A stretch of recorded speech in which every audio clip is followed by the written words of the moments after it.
망했죠. 망한 정도가 아니라 그냥 폭삭 망했죠.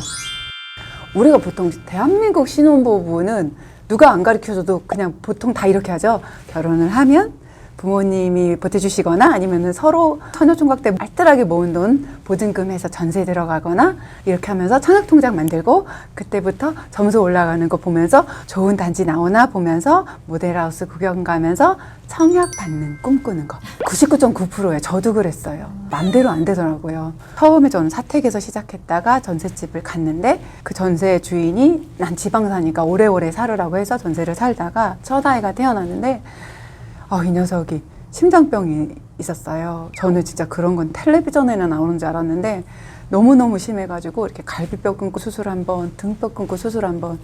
제가 이렇게 나시 원피스 임산복 입고 애기 낳으러 갔다가 11월 중순에 막 눈 올 것 같은 날씨에 집에 들어갔거든요. 그런데 주인이 집을 판다고.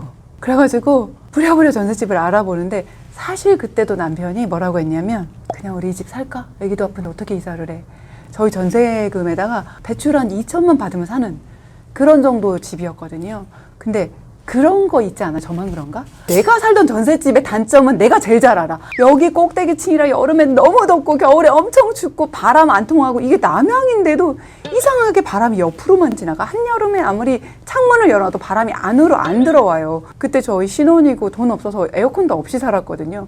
너무 덥고 그다음에 이제 뒷베란다 냄새 너무 많이 나고 뭐 이런저런. 그리고 딸랑 3동짜리 아파트 내 단지는 상가라고 할 것도 없는 막 이런 거 사기 싫거든요. 그래서 어렵게 또 전세였고 이렇게 하면서 솔직히 버틴 이유는 뭐냐? 청약으로 정말 좋은 새집 되고 싶어서 좀만 참으면 되지. 그래서 그 아픈 애를 업고 또 전셋집을 얻어서 전세를 살았는데 얘가 사실 심장병이 더 큰 병이긴 한데 이거는 의사 선생님이 수술해 주시고 약을 먹고 괜찮다 이러던 기약이 있었는데요. 아기가 2돌 되는 시점에 전신에 정말 거짓말 아니고 손바닥 발바닥 빼고 모든 피부가 다 찢어졌어요. 그냥 아토피 조금 심한 이런 수준이 아니에요. 정말 온몸에 진물이 나고 막 애가 다 죽어가는 거예요. 저는 심장병보다 더 무서웠어요. 그리고 이거는 뭘 하면 낫는다? 없어요. 그냥 여기저기 인터넷에 떠도는 얘기들 책에서 이렇게 자연요법을 하시면 좋아요지 낫는다? 아닌 거거든요. 제정신이 아니었어요. 그래서 그때 우리의 병을 어떻게 고쳐볼까? 산 옆에 집을 그냥 덜컥 샀어요. 사실 그거 안 사고 전세 살아도 되는데 그때는 그런 생각도 못했어요.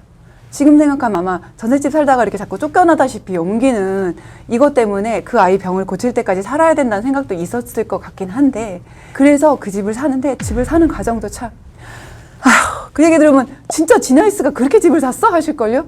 저도 예전에는 초보죠. 완전 초보. 어떻게 집을 샀냐면 차를 타고 우연히 가다가 이게 새 동네 그러니까 이제 지금 보면 택지 개발이에요. 저는 그때 그게 뭔지도 모르고 어머 여기 동네가 새로 생기는 곳인데 산 옆에도 한 단지가 있더라고요. 조그맣게 그걸 한번 싹 본 적이 있었단 말이에요.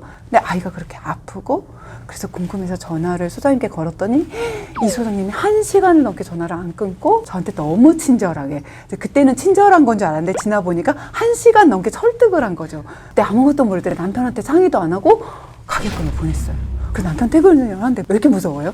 겁나고 막 그런데 남편이 뭐 아이 병 때문에 그러면 괜찮아 이렇게 하기는 했어요. 근데 되게 이렇게 마음이 찝찝하고 거길 가서 아이병이 진짜 낫는다는 보장도 없는데 다른 모르겠지만 집값도 왠지 안 오를 것 같고 막 이런데 솔직히 고백하면 왜 계약을 했냐면 우리 돈도 없는데 그 가계약 기분이 아까운 거예요. 본계약을 안 하면 그 돈이 날아간다 하니까 본계약을 그냥 해버린 거죠. 그러고 이제 그 집에 이제 들어가게 됐어요.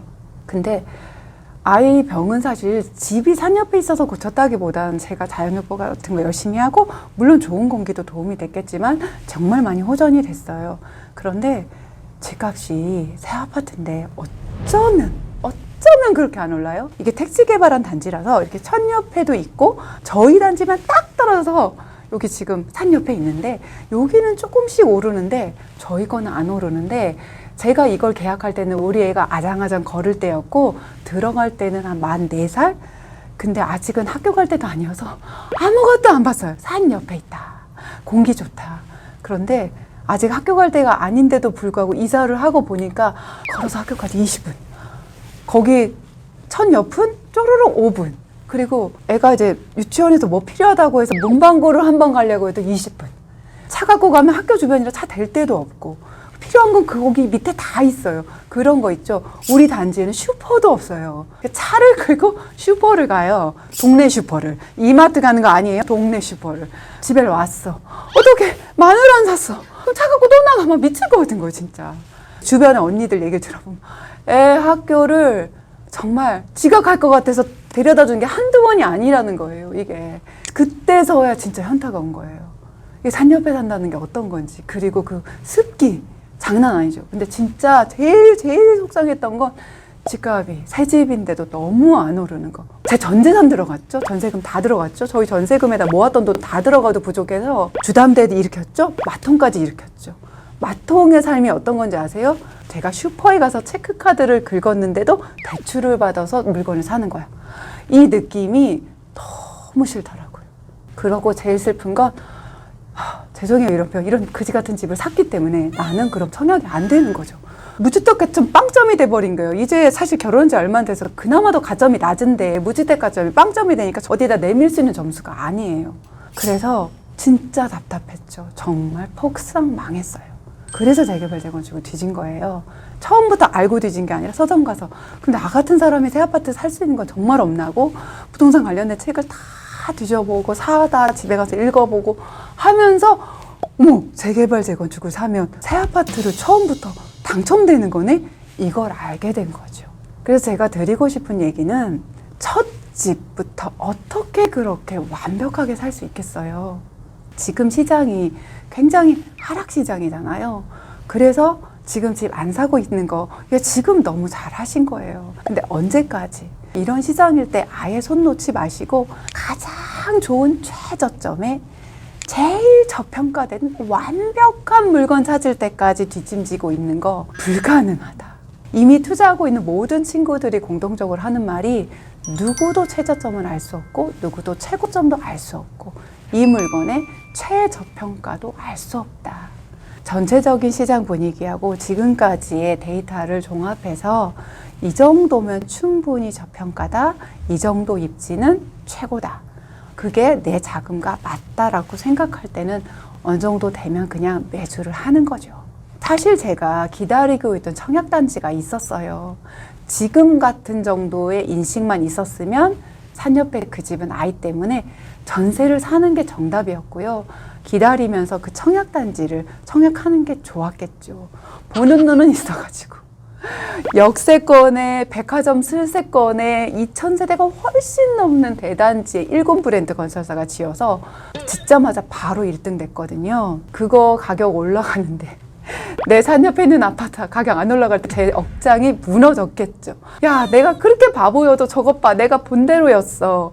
이랬는데 지금 어떤지 아세요? 제가 갖고 있는 재개발 입주권 한 개 가격이 내가 청약받고 싶었던 그 아파트 8사 기준 그 아파트 한 채보다 훨씬 높아요. 한 개 가격이라니까요. 무슨 얘기인지 아시죠? 지금 시장에 혹시라도 집을 사셨는데 아주 망하는 선, 공부 조금 하시면 그렇게 사지 않아요. 저처럼. 저는 진짜 무식하게 학교까지 거리도 안 걸어봤다니까요. 왜? 우리 애가 이제 겨우 발걸음 뛰니까 학교 생각이 없는 거죠. 그런데 이렇게 실패의 경험이 있었기 때문에 이렇게 다시 새로운 도전을 한 것처럼 혹시 이번에 사실 때 아주 망하는, 진화이스처럼 망하는 정도가 아닌 어느 정도 중간급 이상의 선택만 하면 저는 위너라고 봐요. 당장 나가서 사시라는 거 아니고요. 처음부터 최고의 선택으로 성공하시려는 생각은 비우시면 어떨까? 내 재산에서 올해가 아니더라도 이번 시장을 꾸준히 지켜보다가 요 정도면 참 좋겠다 하는 시점에 그런 물건 정말 내 첫 집으로 선택해보는 건 어떨까? 싱글이시면 혼자, 그리고 배우자가 있으면 같이 상의해 보셔서 저처럼 차로 한번 돌고 중개사님한테 설득당해서 사지 마시고 꼭 아직 아기가 없어도 학교까지도 걸어보시고 얼마나 큰 길을 건너는지 그리고 이 동네의 주요 상권은 어딘지 다 꼼꼼히 따져보시고 그러시고 결정하시면 후회 없으실 것 같고 거기에 살면서 두 번째 좋은 집은 어디로 갈지 계획하시고 차근차근 또 돈을 모으시면 어떨까 싶습니다. 어때요? 저의 흑역사. 마무리가 좋아서 저는 더 이상 흑역사라고 안 하고 부끄럽지 않게 나누는 건 저도 이런 경험이 있었고 거기에서 주저앉지 않고 방법을 찾다 보니까 여기까지 왔다는 얘기를 편안하게 나누는 건 성공해서가 아니라 지나이스의 찌질한 경험이 혹시 어떤 분에게는 도움이 된다면 한 분에게라도 그럼 저는 너무 흐뭇할 것 같아서 기분 좋게 나눕니다. 저는 지금도 그 집이 너무 고마워요. 그 정도로 절박하지 않았으면 지금의 제가 없을 테니까요. 여러분 이번 시장 한번 이렇게 꼭 다녀보세요. 눈으로 또 발로 그리고 중개소장님도 만나보고 그곳에서 실제 사는 꿈도 꾸면서 그렇게 해보시면 어떨까 싶습니다. 오늘도 구독, 좋아요 눌러주시고 알람 설정에 댓글까지 해주시는 모든 분들 너무 감사합니다. 오늘도 미라클